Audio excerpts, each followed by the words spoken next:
Good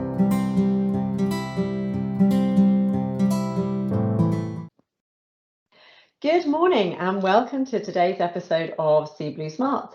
I'm Helen Brown, co-founder of Seeblue Marketing. We're a team of marketing experts who help tech businesses accelerate growth through all sorts of strategic communications programs, account-based marketing and digital.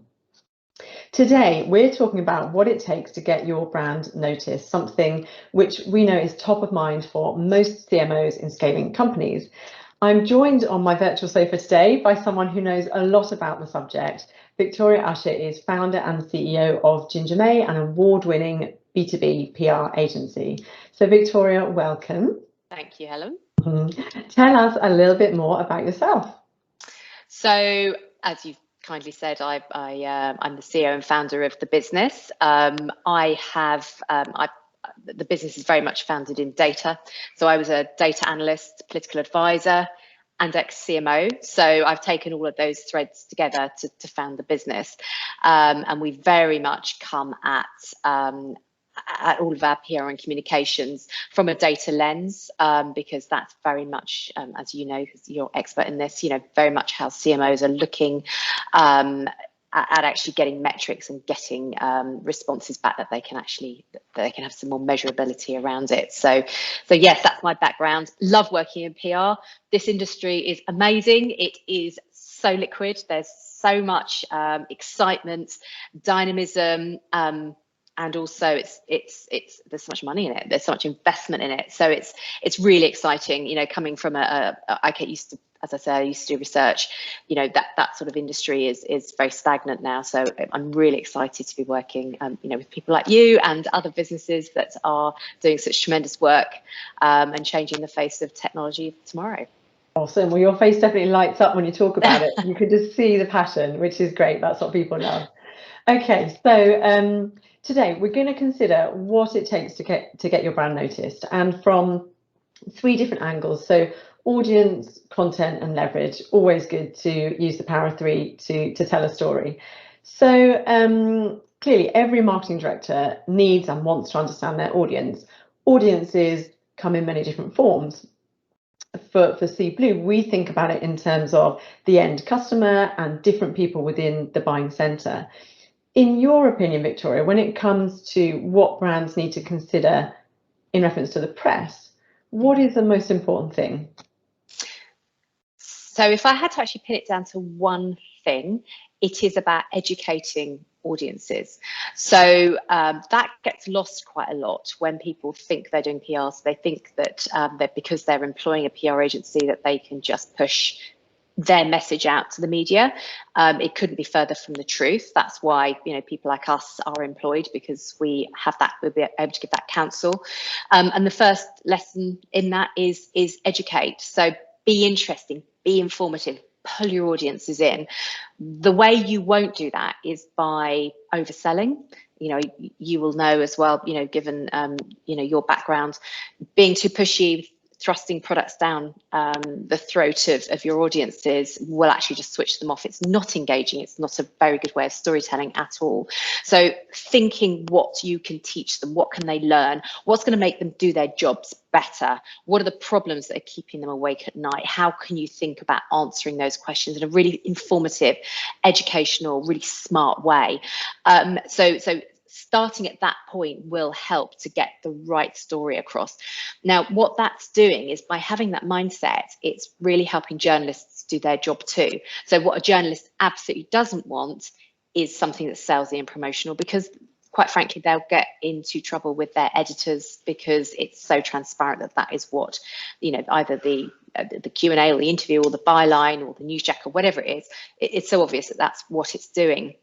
So that will also help you to build great relationships with journalists, because you're helping them to investigate the topic. You're helping the publication, the title, to actually show that it's got its finger on the pulse of these new technologies, and that it's actually helping its audiences to also learn. If you do want to be more promotional, then that really is owned content. So that would be working, to put it on your blog, to push it out in content, which is, you guys do a great job on that, helping the client to actually understand what their own media is, or pay to play as an alternative, but certainly not earned, which is where the PR space really does sit. And it's interesting to think about actually how much opportunity that there is for that within the tech sector, because obviously being tech, it's innovation, there's loads of new stuff coming through, and people are genuinely have a fantastic story to tell with a piece of technology that is, yes, the technology is the product, but that's the enabler. It's ultimately about the people, the impact it has on the business. One thing I was interested to just to raise with you and get your opinion on is, so quite often the person in a tech company that has the depth of knowledge to be that thought leader on what impact the technology has is the CTO, who is quite often an introverted character and not necessarily someone who would want to be in front of press or have a public voice. So what would your advice be to those marketing directors who are out there trying to influence their board to say, do you know what, Mr. or Mrs. CTO, we really need your input and your insight here? How do they approach that? Really good question. And we obviously get that all the time because we're working with tech companies. And often it wouldn't just be the CTOs, often it's the founder, actually, the CEO, absolute tech genius, really creating something completely new that hasn't been done before, and they're most comfortable in data around your kind of typically blue data type people. So when you ask them to go out and start pushing their opinions out into the media and out into the wider world, they're often just very uncomfortable. They don't necessarily do public speaking. I mean, this is not across the board. Obviously, you get some amazing technical geniuses that are also really happy to talk about it. But, in quite a lot of cases, they just aren't. So there's sort of a couple of ways that, more than a couple of ways, but the two kind of ways that we can talk about today are, firstly, your kind of CTOs, data-led introvert people, they like to control their message. So their greatest fear is to lose control and to have something pushed out either, via marketing channels or in the media that they just wouldn't approve of and is off message. So actually getting them to write everything down, in terms of actually writing the story for them so that they can approve it and really think about it and reflect on it is a really good way of doing that. So that kind of reflection time is really important for them. They need to go away, they need to really think about what has been written and to make sure they're 100% sure it's on message.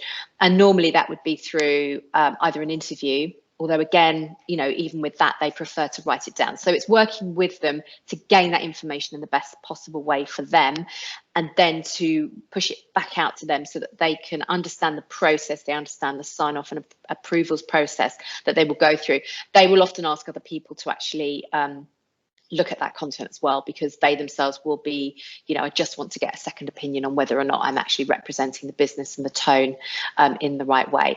That normally gives them that confidence. So it's really just the confidence, if they haven't done it before, to know that it's a very well-trodden road. It's going to be a very safe way of actually getting opinions out. So that's one way we do it.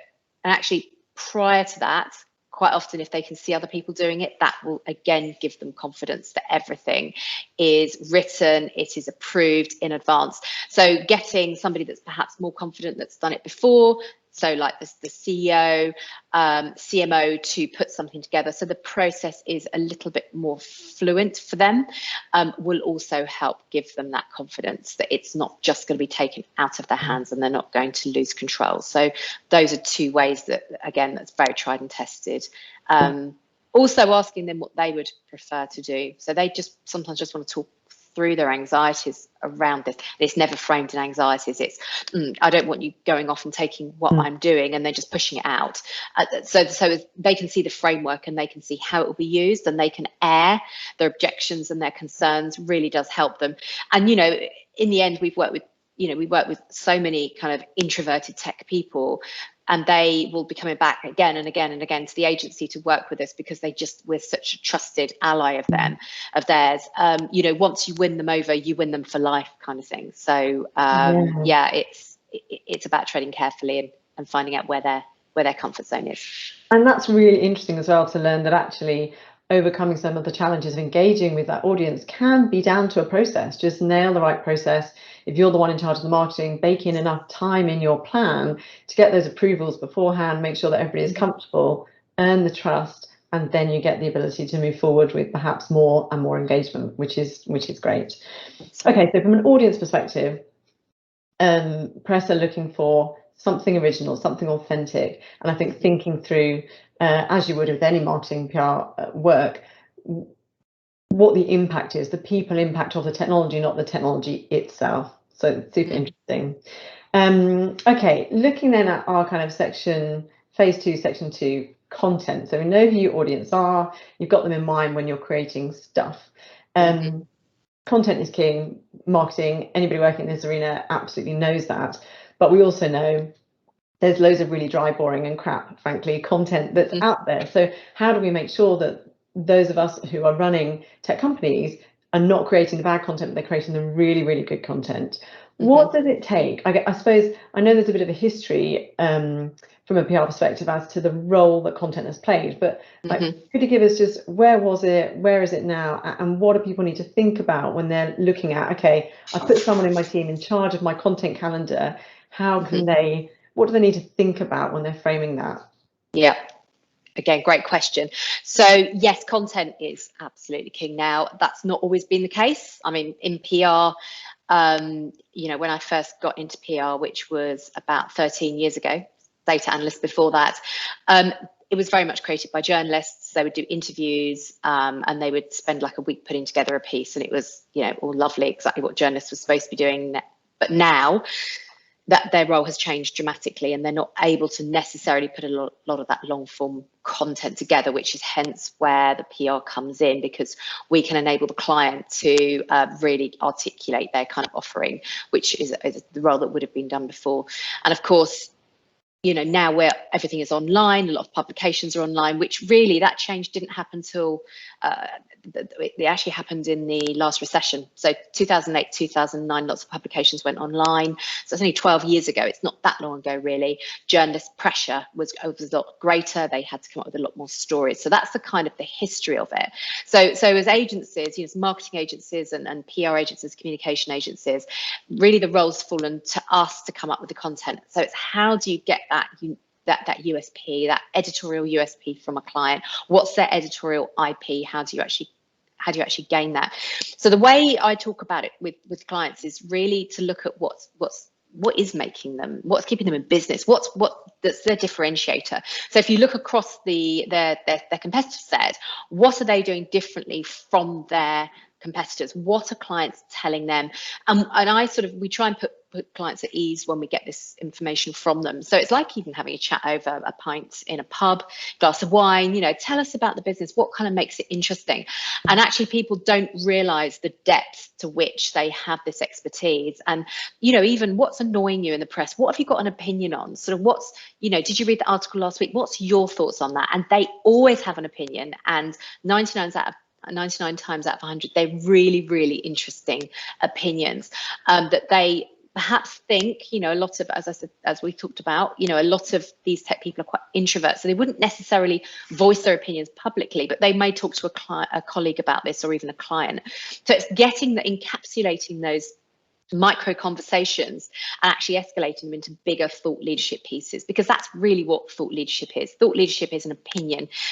It's your opinion, and therefore you're entitled to think really what you like about what's happening within the industry. So it could be something that you know, is happening in the industry that's going to affect something going forward in the future, and already, you know, you as the client can think that's really going to be a problem further down the line in a couple of years' time, and the industry needs to know about what this potential problem is.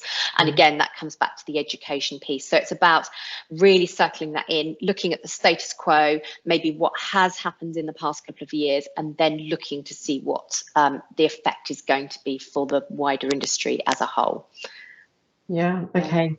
So something that I think is interesting based on that is, because I think when you're doing your marketing, your PR planning, there would be a tendency, or could be a tendency, for somebody to think, okay, I'm going to do you know, an extended PR campaign. We're going to need to create content for that, and then we're going to need to create content for our marketing. And actually, my perspective is that that very process that you go through to draw out those messages, to understand the opinion, that is absolute gold dust for everything that you would do across the marketing spectrum.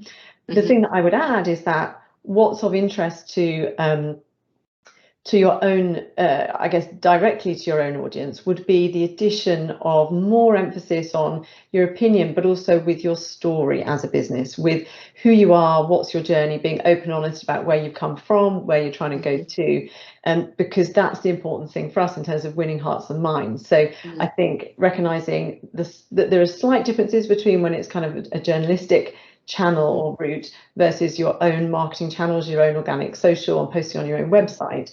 But actually, the brilliant thing is that core content, the nuggets of information, those can be used across both and just taken and atomized and reused, repurposed.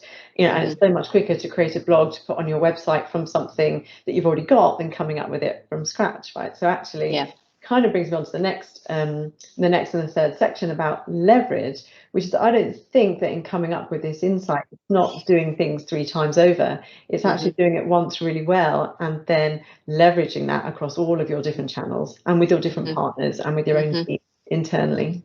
Yes, absolutely. And to add to that, editorial tends to be the hardest because it's earned media. So you've got to convince a journalist that actually what you have to say is relevant and interesting, versus owned media where you're putting maybe a blog on your website. So in terms of placements, that can be tricky because you're actually abiding by their guidelines. So they will say, a journalist will typically have, they're not published guidelines, but you can't be promotional, you can't talk about the product necessarily, you can't name check your business, you can't be promotional really in any way but talking about the problems. So to your point, taking that and turning it round and making it a little bit more promotional is actually the same side. It's a different side of the same coin, essentially. So you're absolutely right. Content plans should not be different from communications and PR. They all sit under the same kind of heading, and you can rewrap and reutilize this content in so many different ways. Working with the right partners to be able to do that. Absolutely. Yeah, exactly. Okay, so that's kind of how you leverage content multiple times within your team and your plan. It would be great to kind of look at leverage from a perspective of who else is out there. So we've talked about press, we've talked about owned channels. You can obviously run your paid campaigns as well. But there's 2 other things on my mind that I think we need to address as well to go full circle. If someone's there building out their marketing plan for how do I extend my reach and get my brand out there as fast and authentically as possible, and those I think are influencers and analysts. How do you see those? What role do you see them playing? Each, I know they're separate. Yeah, so we see them very much in the same way that we would see journalists. So these are individuals that we need to actually engage with. We need to inform them about the thought leadership that we can talk about potentially. So that's about raising the profile of the business with both of those key contacts, so your influencers and your analysts. So taking first of all analysts, they are increasingly important. They have got such unbelievable leverage. They're so well looked upon. I think in the UK we're really beginning to realise just how important they are. I think the US is slightly ahead of the curve on that. They've had analyst relations in their media plans for quite a long time, and the UK has been it's been doing it for sort of a few years, but it's starting to actually be really, really recognised as an important channel. So these analysts, they're working typically in emerging tech space, so they need to know what's coming up. In terms of the new tech, the new way of actually operating, because what they're often doing is linking the end purchases of a lot of these technology companies with the tech. So for technology, companies say it's a Series A or Series B round, so you're starting to see the technology bubbling up. There's a few competitors, 6 or 7 competitors. Really important that you start getting on the map of the analysts, because the analysts may not even be aware of what you're doing. So it's typically going in, having sending them background information, doing a briefing meeting, just like you would do with a journalist, so they can understand where the technology actually sits within the whole of the kind of infrastructure of technology in general. And what they'll often do is write about your business. So you get some great write-ups. Forrester, we have Forrester briefings, and they will often include us in reports without actually paying. Gartner's the same. If you're doing that too often, obviously that becomes a pay-to-play track, but it's great at getting the business on the landscape. And for bigger businesses, your Oracles or so on, that are actually looking to potentially buy these really exciting upcoming businesses, getting onto their map as well.